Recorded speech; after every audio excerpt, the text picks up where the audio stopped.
Hello, hello, sweet honeybees. I hope you're having an absolutely wonderful day or night, whatever time of the day it is when you are watching this.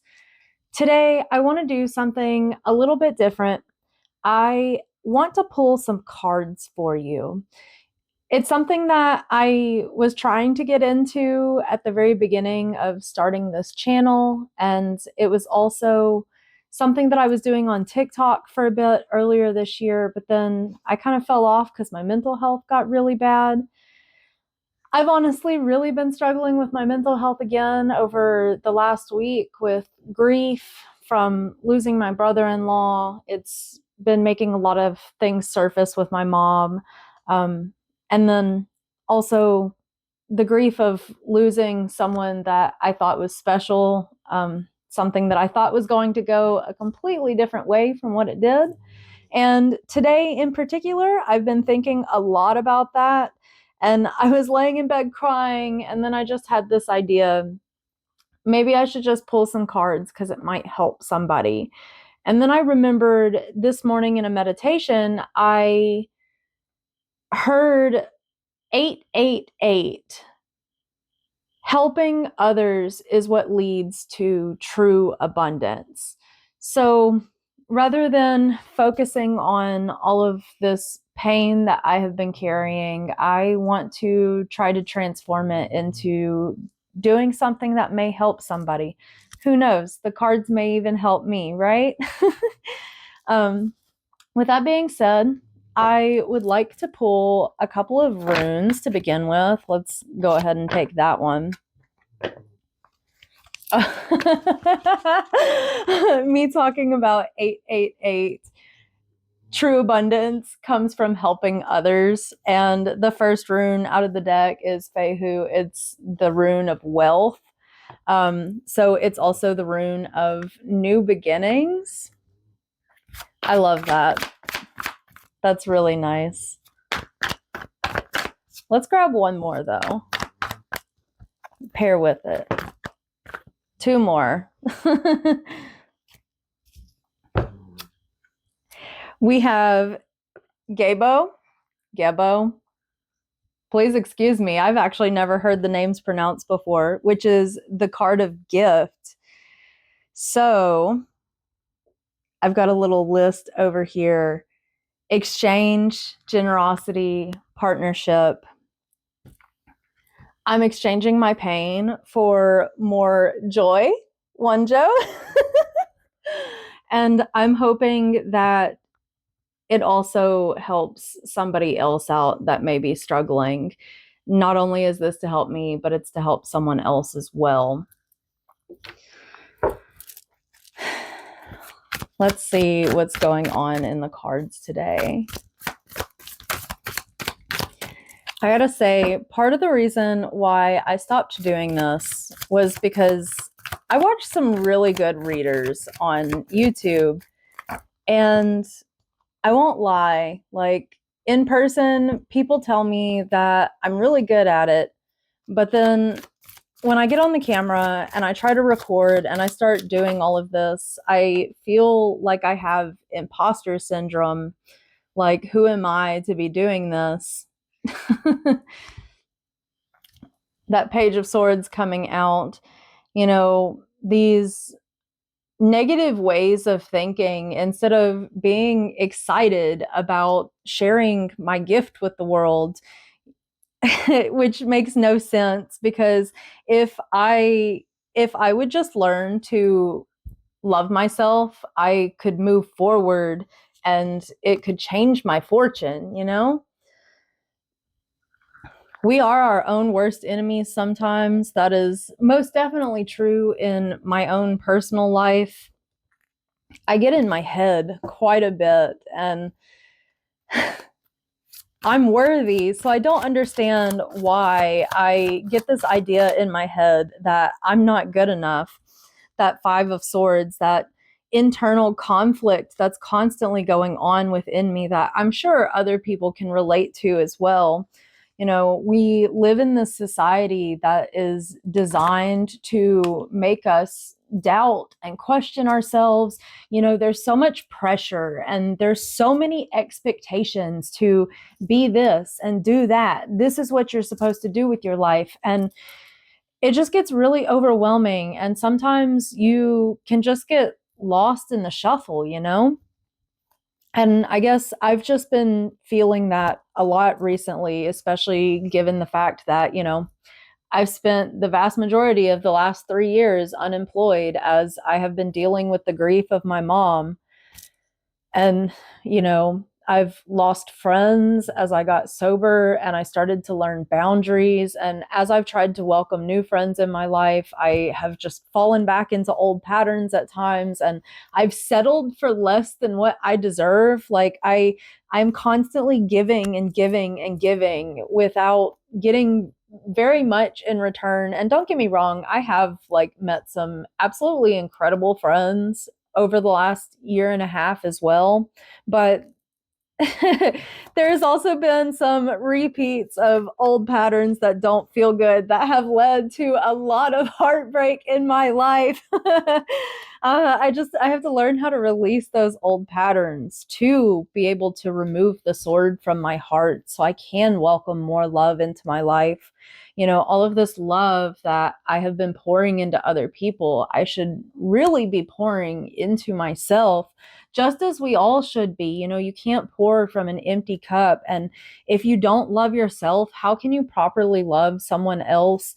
And, part of loving yourself is having boundaries. And if you don't have that, that's when you're going to get your heart broken. And I have been feeling that since all of this stuff happened with this person that I told you I thought was special, and it's been really frustrating. But I have been talking to another friend that has really been helping me work through it today.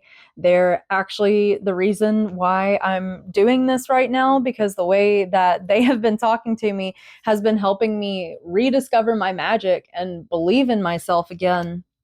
Having those genuine connections and those genuine friendships where people are reciprocal of your emotions, your time, and your energy is super important. Hello, Shadow.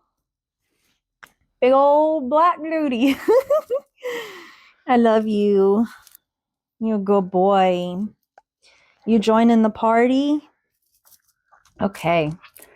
Well, how about we come to the Anamchara? You are so pushy. You know that, right? I love you, though. This dog, little fun fact about him, he actually used to belong to Jill Scott, the R&B singer and actress. I used to work at this pet resort, and he was boarding there as she was going through her divorce, and she was looking to rehome him. And I told my manager that I was interested, and she was like, well, you already know him and he'd get to come to work and play with all his doggy friends. So I got this doodle, and I had always wanted a doodle, but I never wanted to contribute to the breeding of them. And so it's just I manifested this dog that I really, really wanted.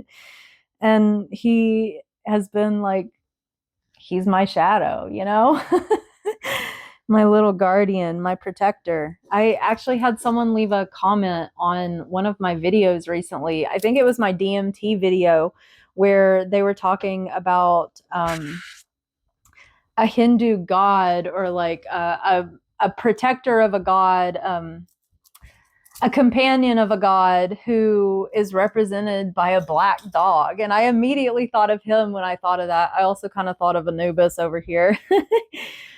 Just those little synchronicities are really nice, If you have pets, please tell me about them down in the comments, because I absolutely love animals. I grew up on a farm. I've been around dogs my entire life. I worked with dogs professionally for 8 years, and I honestly miss it. It didn't make me feel too fulfilled, though. It made me feel good, made me feel joy, but it wasn't what I wanted to keep doing with my life, But I've got a back injury, and I was working primarily in like daycare settings, so there's a lot of risk of dogs knocking me over. That would not go well. I definitely had some big dogs hit my knees and caused me to jerk my back. That didn't feel good. And I am trying to keep my ability to walk as long as I can. I like to shuffle these and not just like pull cards out, but maybe this deck's not the right deck. Oh, there we go. Earth, hands in soil. Love is in the tangible as it is in the invisible. My treasure is abundance.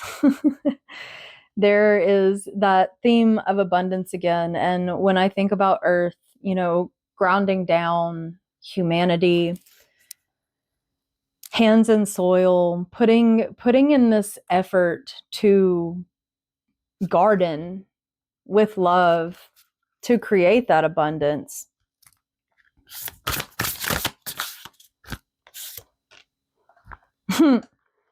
Fire, peace, tame my fire and playfulness, help me stay fair. I'm doing this to kind of calm down the way that I have been feeling because I'm human. I've been having these feelings of, he hurt me. I want him to feel my pain. But that's that's not me. I don't want to pass my hurt onto other people, and that's part of me trying to stay fair. I'm trying to calm that fire that has been burning inside of me all day long. It honestly doesn't even feel like my energy. I was this emotional dumping ground in this relationship, and these are definitely thoughts that he dumped on me quite a bit. And I've just been feeling it since he did the same thing to me that he complained other people had done to him. And I'm just trying so hard to refrain from passing that on to others. I want my light to shine and to help others, not burn others. That earth, that grounding energy, focusing on the love and the abundance instead. The gift of wealth comes from joy.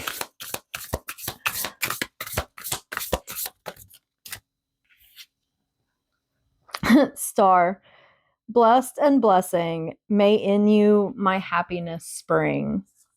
And I absolutely love this card because it's got a bee on it. And if you have followed my channel at all, you would know that bees are one of my synchronicities that I follow. And I've received messages from spirit that I should be doing stuff like this, which I've also received messages about my book and podcast. I feel like there's so many things that I have interest in that I feel like I'm supposed to be doing and that I want to do. But, she's got this little watering can, watering some lavender. There's that bee, and it's huge. So maybe it's a sign that I should just take a step back, stop putting so much pressure on myself, get back into my cards, and maybe just pull cards and have a conversation like what I'm doing now, being vulnerable, showing you guys my own personal process of how I have been working through and healing things for the last year and a half, because the cards have honestly been one of the biggest parts of my personal healing journey and my self-discovery and evolution journey. And I truly believe that it could help a lot of people. And every time that I do pull cards for other people in person and they're just like, wow, you nailed it, I'm just like, you should get your own cards, because I'm just telling you what you already know. You did not need me to tell you that. You know yourself better than anybody else.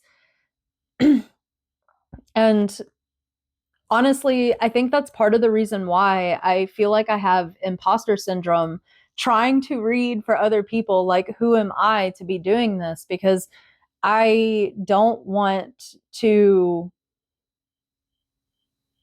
put anything into other people's heads. Like, you take what resonates and you leave the rest, but I want to teach and I want to empower others to also pick up their own spiritual practices and learn about themselves and learn to trust themselves and not just constantly seeking guidance outside of themselves. The cards are a tool to help me connect to this inner guidance within. And, like I said, perhaps this is what I'm meant to be focusing on right now, because it would honestly stress me out less than working on a script every single week like I have been. Don't get me wrong, I've actually really enjoyed the writing, but I also really want to focus in on my book, and maybe doing this a couple of times a week would be a bit more feasible and tangible and help you guys learn a little bit about me, but also benefit you in the process, to where maybe people will start listening to the things that I write and the perspectives that I have. I know sometimes my perspectives are controversial, but leaders aren't here to fit in. Let's get an angel number. I saw 555s today, a 777, which is my personal angel number, and then a 888, which, I heard that 888 this morning, which is great.